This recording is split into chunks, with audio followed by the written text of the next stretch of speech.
اعوذ باللہ من الشیطان اللعین الرجیم بسم اللہ الرحمن الرحیم الحمدللہ الاول بلا اول کان قبلہ والآخر بلا آخر یکون بعدہ قصرت عن رؤیتہ ابصار الناظرین وعجزت عن نعتہ اوہام الواصفین وصلی اللہ علی اشرف الانبیاء والمرسلین وخاتم النبیین ابی القاسم محمد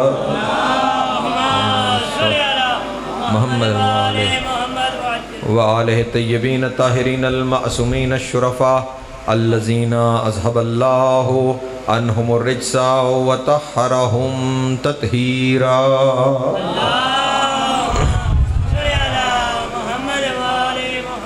واللعنت الدائمت ولا اعدائهم اجمعین من یوم عداوتهم الى قیام یوم الدین اما بعد فقد قال اللہ تبارک و تعالی فی محکم کتابہ المجید وفرقانہ الحمید وقولہ الحق وہو اصدق الصادقین بسم اللہ الرحمن الرحیم فاذهبوا بقمیص ھذا فالقوہ علی وجہ ابی یأتی بصیرا صلوات بر محمد وآل محمد۔ پھر بھی ایک دفعہ مل کے بلندر صلوات پڑھنے والے محمد۔ توجہ ہے، گفتگو شروع کی جائے۔ میرے لیے جتنا ممکن تھا آپ سے قریب آنا، میں اتنا آپ سے قریب آ گیا۔ اب تھوڑی سی کوشش کریں جتنا آپ کے لیے ممکن ہے، چند قدم۔ بزرگ اپنی جگہ تشریف فرما رہے ہیں، نوجوان تھوڑی سی ہمت کر لیں، قریب آ جائیں۔ ہم طویل سفر کر کے لیے آپ کے لیے یہاں تک آتے ہیں، اگر آپ اتنا سا سفر نہ کر سکیں ایک صلوات پڑھ دیں بآواز بلند آل محمد کی ذات کرام۔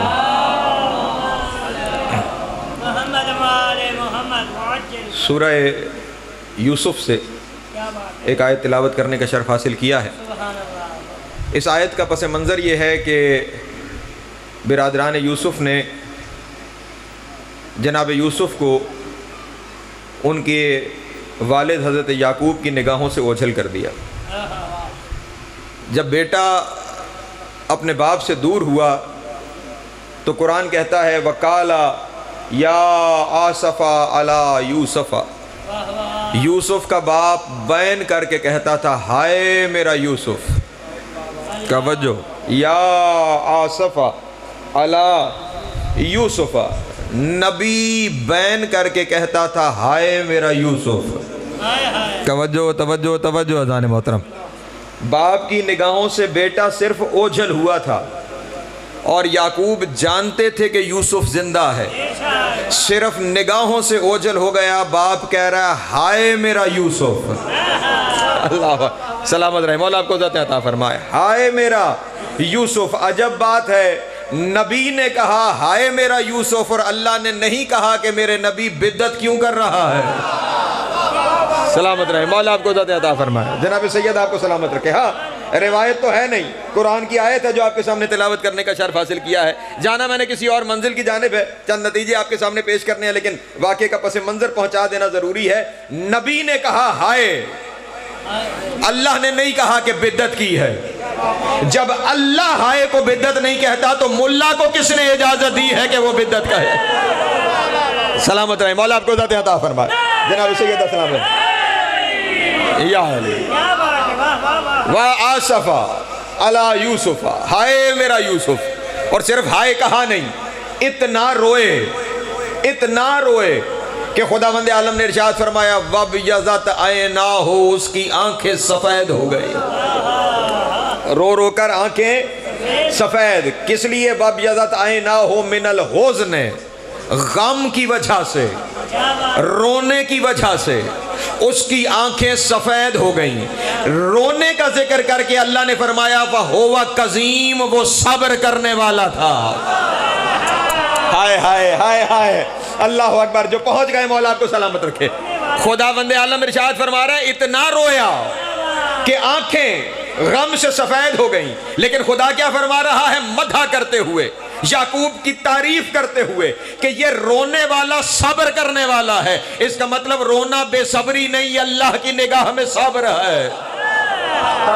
سلامت رہے، مولا آپ کو ذات عطا فرمائے۔ جناب سید آپ کو سلامت رکھے۔ ہاں جو ہم پہ فتوے لگاتے ہیں کہ یہ رونا تو بے صبری ہے، یہ رونا تو بزدلی ہے، اللہ کے نزدیک رونا صبر ہے۔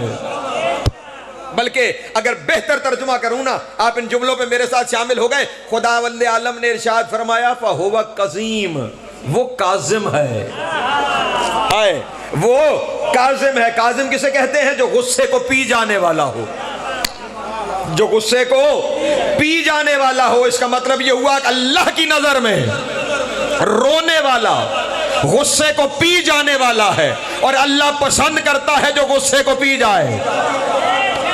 ہاں ہاں، خدا اسے پسند کرتا ہے جو غصے کو پی جائے، جو غصے کو پی جائے۔ رونا غصے کو پی جانے کی علامت ہے۔ دنیا والوں کو کہتا ہوں ہمارے رونے پہ فتویٰ نہ لگایا کرو، ہم رو کر غصے کو پی جاتے ہیں، شکر کرو، ورنہ اگر ہم نے غصہ نکالا تو کہیں کے نہیں رہو گے۔ ہائے ہائے اللہ یا علی سلامت ہے، مولا آپ کو عزت عطا فرمائے، جناب سید آپ کو سلامت رکھے۔ خدا اور پھر یہ سورہ یوسف آپ بھی پڑھا کریں، بار بار پڑھا کریں، اس پہ غور کیا کریں، کیونکہ تمہارے نبی کی حدیث ہے۔ کسی نے کہا یا رسول اللہ آپ کے خاندان کا عرفان حاصل کرنا چاہیں تو کیا کریں؟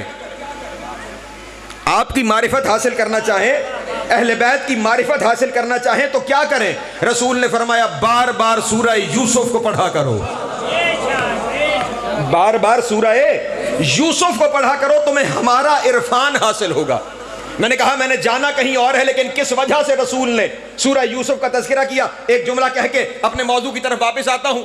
ہم بہت سے ایسے عمل کرتے ہیں کہ جن اعمال پر ہم پہ شرک کے فتوے لگتے ہیں، اور ان شرک کے فتووں کے ساتھ ساتھ میرے نوجوان دوستوں کے دلوں میں تھوڑا تھوڑا شک پیدا ہوتا ہے۔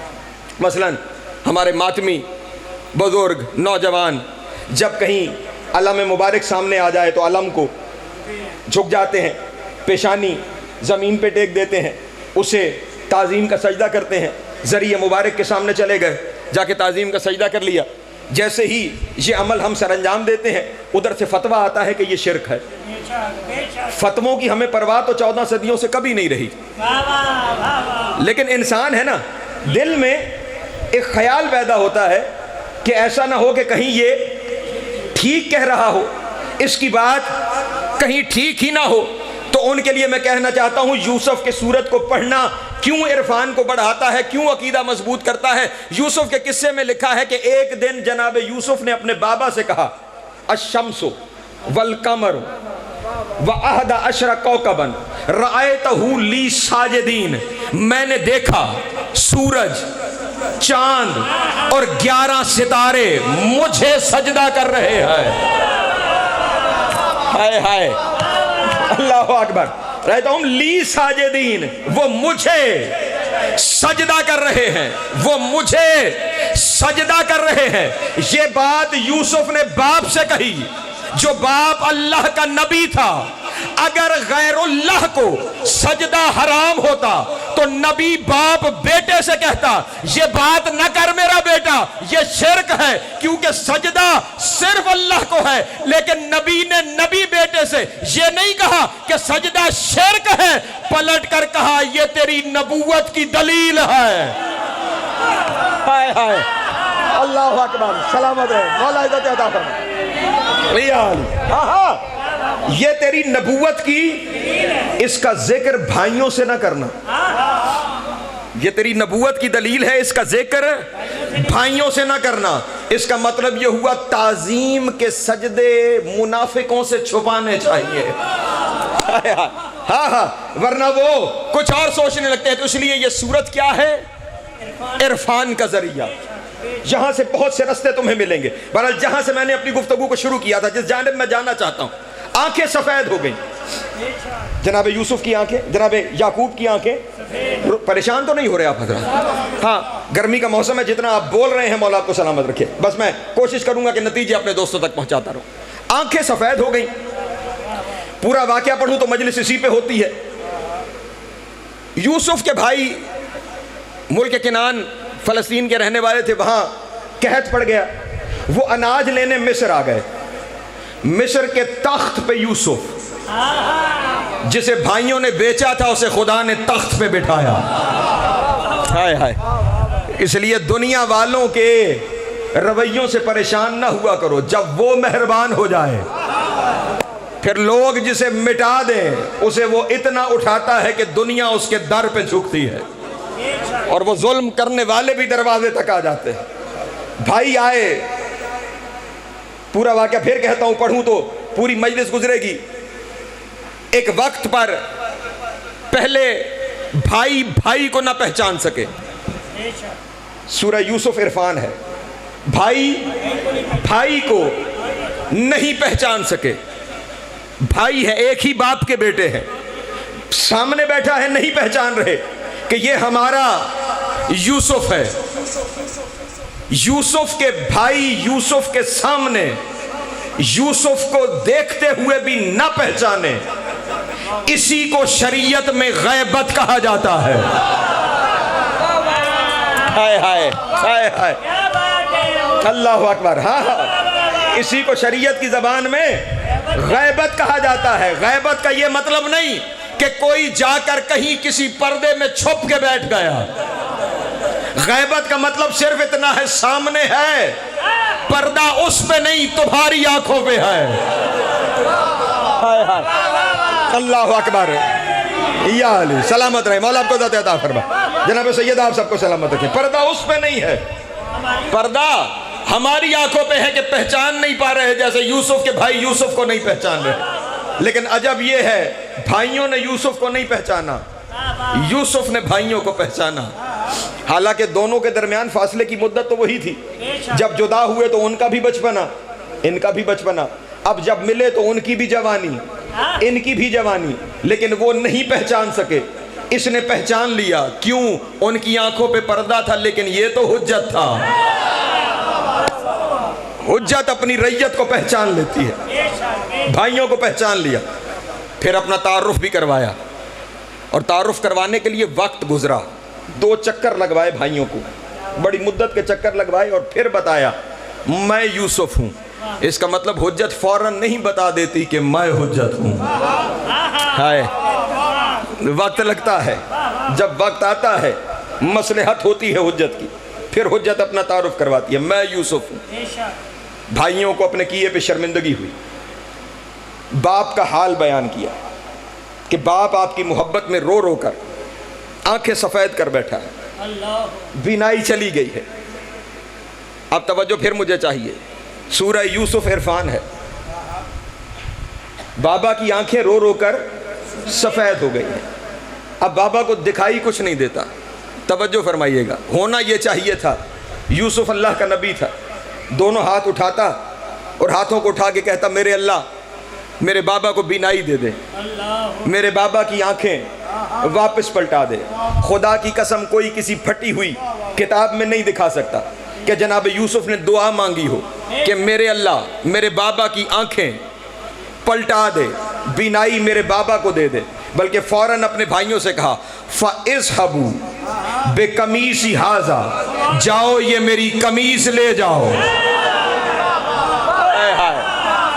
اللہ اکبر. سلامت رہے, مولا آپ کو عزت عطا فرمائے. جناب سیدہ آپ کو سلامت رکھیں. اِذْهَبُوا بِقَمِيصِ هَذَا, میری یہ قمیض لے جاؤ, میری یہ قمیض, میری قمیض لے جاؤ. کپڑا ہی تو تھا. سورہ یوسف عرفان ہے. کپڑا ہی تو تھا. جناب یوسف کا تن کا کپڑا, قمیض ہی تو تھی, لے جاؤ. یوسف قمیض کو لے کے جا کے کیا کریں؟ فرمایا فَأَلْقُوهُ عَلَى وَجْهِ أَبِي, اسے میرے بابا کے چہرے پہ ڈالنا. اللہ اکبر, اللہ اکبر. اسے میرے بابا کے چہرے پہ ڈالنا. مجھے ایک ایک بندے سے یہاں پہ توجہ چاہیے جو یہاں بیٹھے ہیں یا جن تک آواز جا رہی ہے کسی وجہ سے یہاں موجود نہیں ہے. کہا قمیص لے جاؤ, میرے بابا کے چہرے پہ ڈالنا. اور پھر یہ نہیں کہا کہ چہرے پہ ڈال کر کوئی دعا کرنا, فرمایا چہرے پہ ڈالنا, یاتی بصیرن, وہ دیکھنے لگے گا. ہائے ہائے, اللہ اکبر, اللہ اکبر. صرف اللہ اکبر. یا رسول اللہ, علی ولی اللہ. جیو